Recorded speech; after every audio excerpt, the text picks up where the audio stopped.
I'd like to put a finer point on this topic of how do you manufacture additional dimensions on which you can negotiate to better find a mutual fit.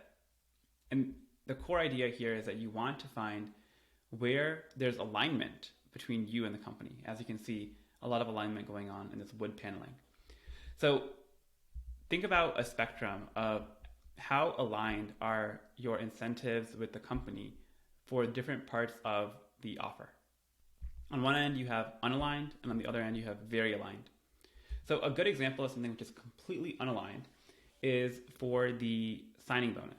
There's something called the clawback period. And the clawback period is if you leave the company within a certain time frame, then you have to pay back a portion of that bonus that you earned. So if the bonus is, $100,000 and you left after 6 months, with a 1-year clawback period, you'd have to pay back $50K. That is a good example where if you are negotiating on that and say, hey, I don't want a 1-year clawback period, I would like that to be 3 months long. It is not in the benefit of the company at all to hire you and train you for a few months and then give away the whole signing bonus after 3 months, because now you have no incentive really, or less incentive, to stick around. So this is, in my opinion, very clearly not an area where you should push that hard, because you're not going to find too much opportunity for agreement there. On the other hand, one area which is much more aligned is doubling the equity package or increasing the equity package. Equity is ownership in the company.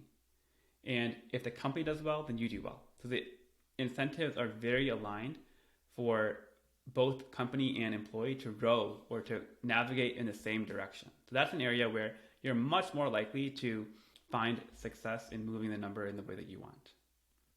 One thing worth commenting on here is that stock options and RSUs are inherently risky. Their value is tied to the value of your company and of the whole market. And that will change. Month over month, day over day, the value might change.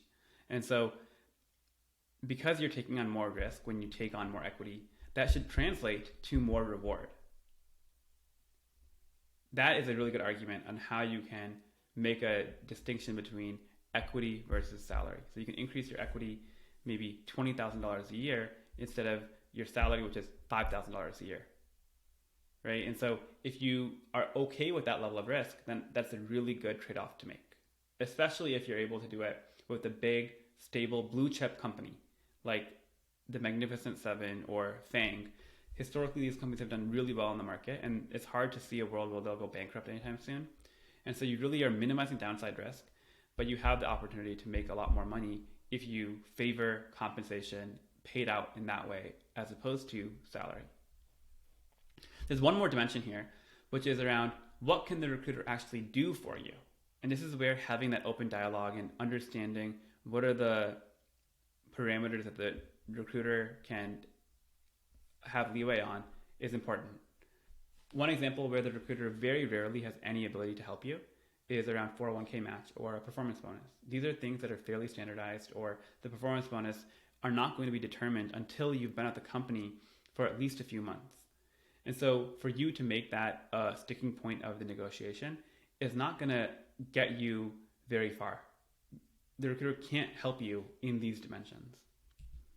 On the other hand, if you are really focused on having a salary adjustment or an equity adjustment, these are things that the recruiter can do with much more actual ability to help you.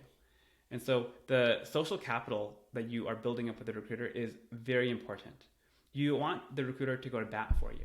You want the recruiter to advocate for you about why you deserve more compensation in whatever argument, whatever direction that you want. And so you don't want to waste time asking the recruiter or putting the recruiter in a position where they're not best equipped to help you on things that won't actually change. So think about the incentive alignment with you and the company, and also where are you most likely to see movement when you're talking about the negotiation.